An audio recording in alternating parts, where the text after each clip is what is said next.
તો ગુજરાતમાં દારૂબંધી છે છતાં કેટલાક નબીરાઓ એટલા બેફામ બન્યા છે કે દારૂ પીને વાહન ચલાવી રહ્યા છે।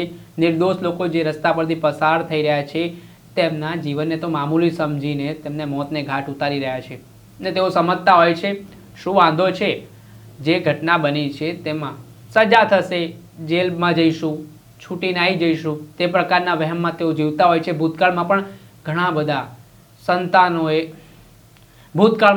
બધા માતા પિતાઓએ પોતાના સંતાનો ગુમાવ્યા છે આવા નબીરાઓના બેફામપણાના કારણે।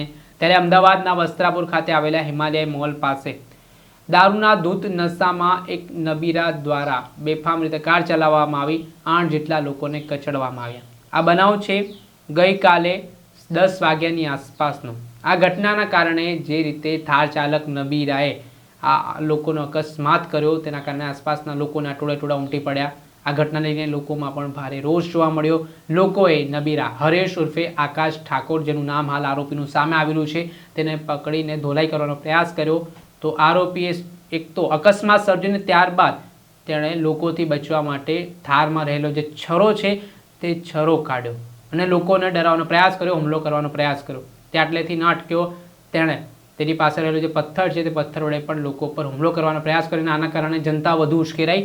જનતા દ્વારા પછી તેની ધોલાઈ કરવામાં આવી। આ ઘટનાનો વિડીયો પણ સોશિયલ મીડિયા ઉપર વાયરલ થયો। આ ઘટના લઈને લોકોએ તાત્કાલિક સ્થાનિક પોલીસને જાણ કરતાં પોલીસની ટીમ ઘટના સ્થળે દોડી આવી હતી।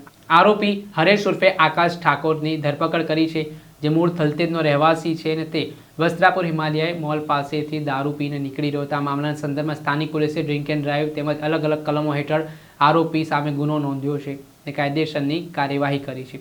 જોકે થોડાક સમય પહેલાની વાત છે, વડોદરામાં રક્ષિત કાંડનો મામલો સામે આવ્યો હતો, જેમાં આ નબીરાએ બેફામ બનીને એક જિંદગીને મોતને ઘાટ ઉતારી હતી અને 4 થી 5 લોકોને ગંભીર ઇજાઓ પહોંચાડી હતી। એ ઘટનાની સાહી હજુ સુકાઈ નથી, ત્યારે અમદાવાદમાં પણ આવી જ રીતે બેફામ બનેલા નબીરાએ દારૂના ધૂત નશામાં સામાન્ય જનતા ઉપર કાળ બનીને ત્રાટક્યો, જેમાં 8 લોકોને ઈજા પહોંચી છે। સદનસીબે આ ઘટનામાં કોઈ જાનહાનિના સમાચાર નથી, પરંતુ ક્યારે આવા નબીરાઓ પર લગામ આવશે તેને લઈને મોટો સવાલ છે। ક્યારે આ નબીરાઓની શાન ઠેકાણે આવશે? પોલીસ પણ કડક હાથે કાર્યવાહી કરતી હોય છે। દર્શક મિત્રો, એન્કર ન્યૂઝને આપ લાઈક કરો, સબસ્ક્રાઇબ કરો અને શેર કરવાનું ભૂલતા નહીં।